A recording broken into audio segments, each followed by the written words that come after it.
One thing that is for sure is that there is a huge amount of work to do, arguably more than any summer in Arsenal's recent history. Okay, well, there's never a dull moment in the world of Arsenal Football Club. And in recent days, it started over the weekend with a tweet by Daniel Ek, the co-founder and chief executive of Spotify, saying that he was interested in buying out the Kroenkes and taking ownership of Arsenal. We then saw reports led by the Daily Telegraph that the interest was credible. And then on Monday, that he also had the support of three Arsenal legends in Thierry Henry, Patrick Vieira and Dennis Bergkamp.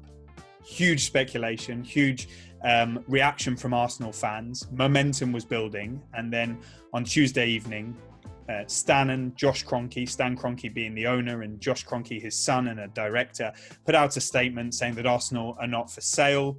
They're not entertaining any offers. They're 100% committed and they plan to invest in the squad and bring success back to Arsenal in the future.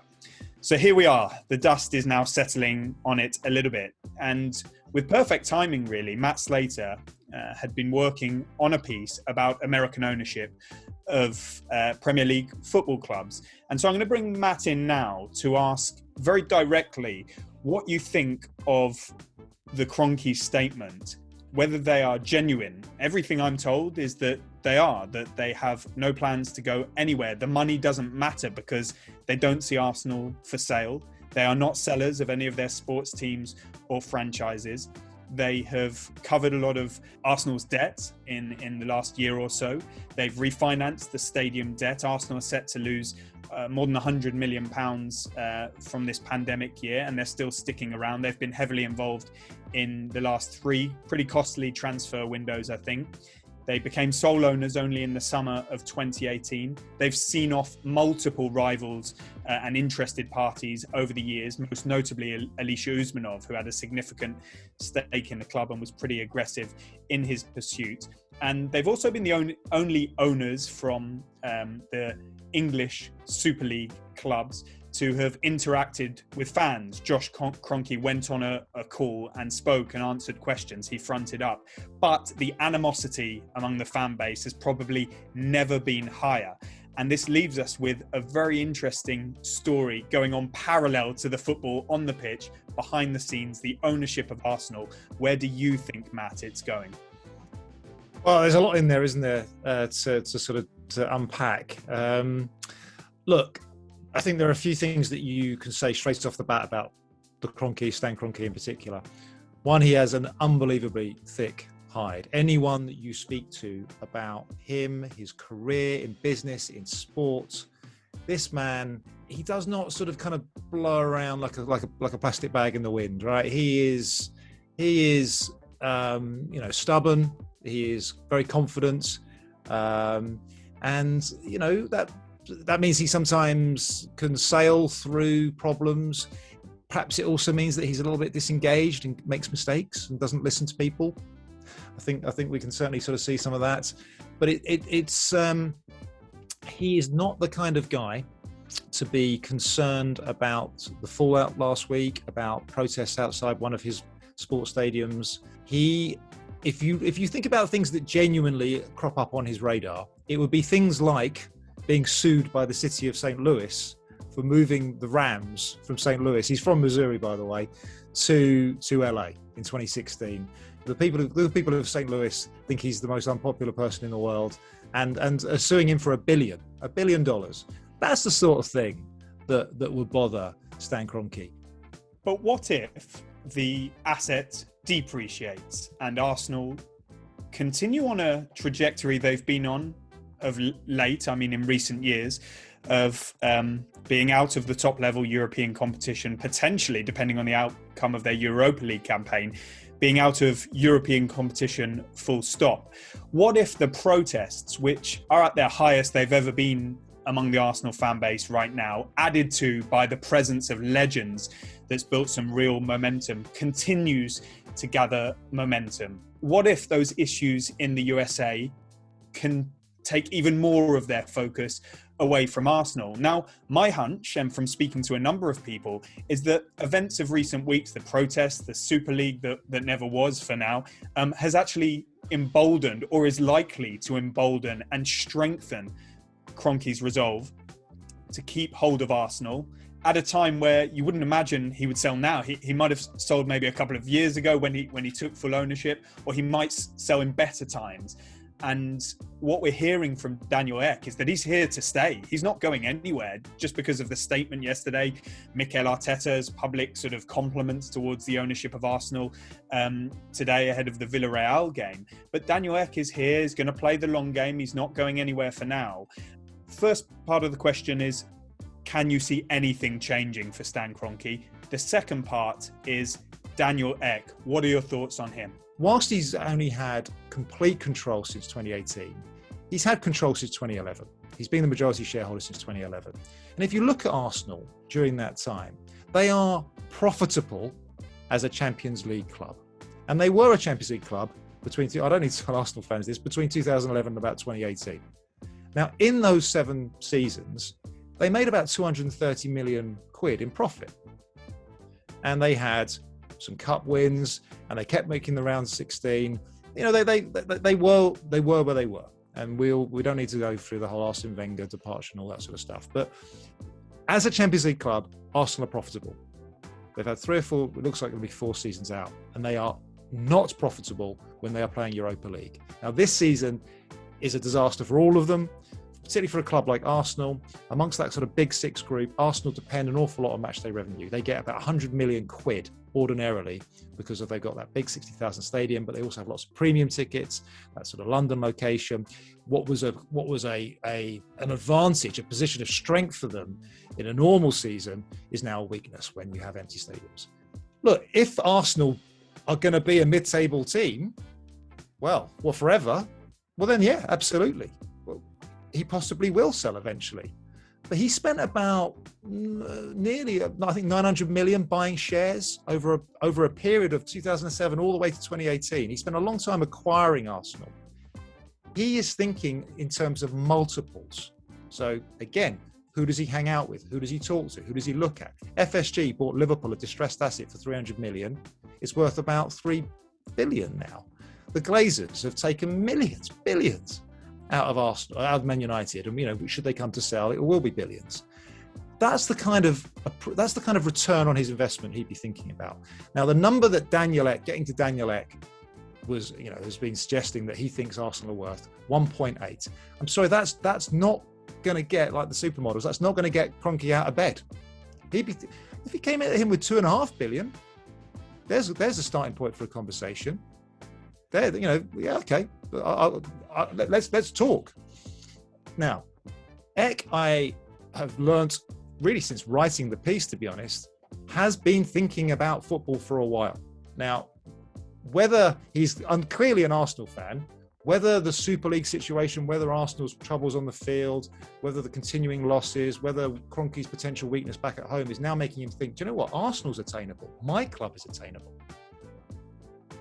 That I think we should definitely explore going forward. Now, could Ek or other guys afford Arsenal? Afford the type of offer that Kroenke would take seriously? Yes. Is it going to happen soon? No. The Athletic is currently running a fantastic price for new subscribers of less than £1 or $1 per week for the first 6 months. That's 40% off an annual subscription. Just head to theathletic.com/Ask Ornstein. That's theathletic.com/Ask Ornstein. Before we talk to Art about recruitment, a question for you. What positions do you think Arsenal need to target this summer? Let me know in the comments below.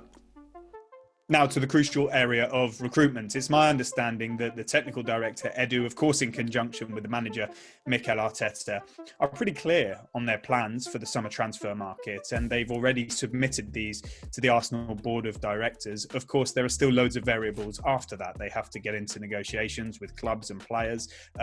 We need to see what's going to happen in terms of the outcome of their European campaign. Will they be playing in the Champions League, Europa League, European Conference, or no European football at all? Interestingly, from, I think, the Arsenal perspective, they don't think the European status will have too much of a bearing on what they want to do. And that might hint at the idea that the ownership, the Kroenkes, could help in the transfer market financially. Again, we've seen Josh Kroenke and also Mikel Arteta hint at that publicly in recent weeks, but the proof will be in the pudding. So I'm going to throw this over to Art now and ask where you think Arsenal need to strengthen in the window before we then look at what you and I think they will actually do. I think the main priority looking at the squad right now is central midfield, especially that creative central midfield, where you see Dani Ceballos and Martin Odegaard at the moment. They're both Arsenal players on loan, but their parent club is Real Madrid, and that decision will have to be made on whether they stay or leave Madrid this summer. And that void is something that Arsenal have had to fill since Aaron Ramsey left the club in 2019. And that's going to be the case again this summer, I believe. And when you look at the wider base of the squad, I also believe that left back is probably a real area for concern when you look at where Sead Kolasinac is in terms of his Arsenal career. Of course, he's on loan at Schalke at the moment, who have been relegated from the Bundesliga, but doesn't look like he's going to be challenging Kieran Tierney on a consistent basis. And when you see how that area of the pitch has been dealt with Granit Xhaka playing there, although he has done a very good job there, that's not his natural position. His natural position is in central midfield as the deeper line, almost quarterback at times for Mikel Arteta. And I think those are probably the key areas that will need to be sorted out by Edu and Mikel Arteta this summer.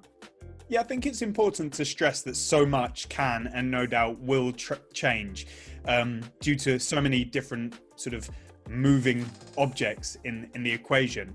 I reported quite a long time ago, I think it was even towards the end of 2020, that in the summer 2021 transfer window, the key priorities in Arsenal's mind were looking at that creative position, as you say, the number 10 role, and also a right-sided centre-back. That was because we don't know what's going to happen with the future of David Luiz. We don't know if William Saliba is going to come back into the fold or go out on loan again. And I think that's an area that they've been closely thinking about. You mentioned left back too. Yeah, it was my understanding that they wanted a really young profile player who could back up Tierney and potentially succeed him in the future as well. So you'd be looking at the low 20s in terms of age there, with a huge amount of potential. They've then also got questions to answer in the market if Hector Bellerin is to leave. There have been a lot of noises around that. And would they go with what they have in terms of Cedric and Callum Chambers and invest that money elsewhere? Or would they actually get a bespoke right back in? And then, like you say, with players potentially not staying on in terms of loans, Dani Ceballos springs to mind immediately. But also Odegaard, Arsenal appear that they want to sign him permanently, but will they be able to afford it from Real Madrid? And if they can't, then do they just go with Smith Rowe, or do they do what they have been planning and actually recruit an alternative option? One thing that is for sure is that there is a huge amount of work to do, arguably more than any summer in Arsenal's recent history. They ought to be incredibly busy. And if I flip it over to players who might depart, we've already mentioned Bellerin. There are questions about the likes of Guendouzi, Torreira, Ainsley Maitland-Niles, Joe Willock, Eddie Nketiah. The list goes on. All sorts of permutations. Matt Ryan is still on loan, of course, from Brighton. So what do you see in terms of outgoings, Art? It's a really difficult one because I feel from the outside, outgoings feel much easier to the average fan than most kind of can understand, where they may just say, sell all these players, but it's not as easy to just do that. And I think this past year has shown that in abundance, where Arsenal were trying to offload the books both in the summer and winter transfer windows, and found it maybe easier in the winter, but it was very hard at first. Brings me perfectly to my final question, which is about Mikel Arteta. There's been a lot of speculation among the Arsenal fan base and in the media about his future, because In certain areas, he has an inferior record to Unai Emery, Arsene Wenger. In other areas, he's exceeding them. But Arsenal have had a really disappointing season outside of the Europa League campaign. As far as I know, the club are fully behind Mikel Arteta, and they're building their project around him. They see him very much at the centre of the solution, not at the heart of the problems. But of course, if the Europa League campaign doesn't go well, pressure is going to build. However, I do not think that his position is under threat. What's your read of that situation? And also, how do you think he stacks up ahead of this reunion with Unai Emery?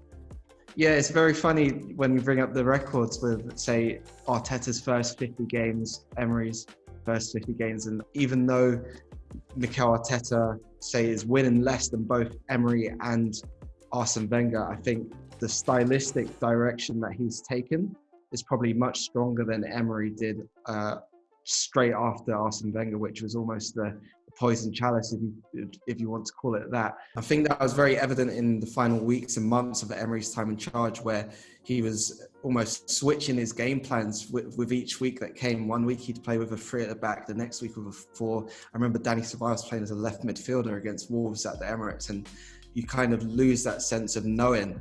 Whereas with Mikel Arteta, even though he has switched between, say, a back 3 and a back 4 at times, he's been very consistent in those instances. And I think that's probably what gives Arsenal's hierarchy a bit more confidence in him, as well as the fact that he actually was given a longer contract than Unai Emery at the time. Arteta was given 3.5 years when he first signed, whereas Emery had 2 years and the option of another year. So I think that kind of is a very clear indication of where, say, Stan and Josh Kroenke see themselves and the future of Arsenal Football Club. And I think that clear direction, in my final point, is that that's replicated off the pitch as well as on it. Mistakes have been made. It's clear that there's huge room for improvement. Arteta has to turn the impression of him among many sections of the public. That's for sure. He is a rookie manager. He had never had this level of job before. And I was quite clear in saying that I thought it was a massive gamble to move him, not just to give him the job, but to move him up from head coach to manager, and to put pretty much everything on his shoulders, give him more responsibility. He was clearly keen to take that on, but a lot of people weren't so sure about that. And so he will have a lot to prove. I get lots of subscribers, members of the public saying to me, but, you know, Unai Emery was gone for less than this. One of the key things, and we wrote about it in depth at the time, was that the atmosphere was not great at the club, at the training ground, among players and staff. He had kind of lost the dressing room. It's a horrible phrase, but it was largely true. Mikel Arteta has not. It seems that broadly he's supported by players and staff, and certainly at executive level. Pressure will of course crank up, and rightly so, if Arsenal fail in the Europa League. But it seems from the outside that all of their chips are on Mikel Arteta for the foreseeable future. Thanks for watching, everyone. Head over to The Athletic for all of our Arsenal coverage, and you can also hear from Art, Amy Lawrence and James McNicholas every week on our Gunners podcast, Handbrake Off.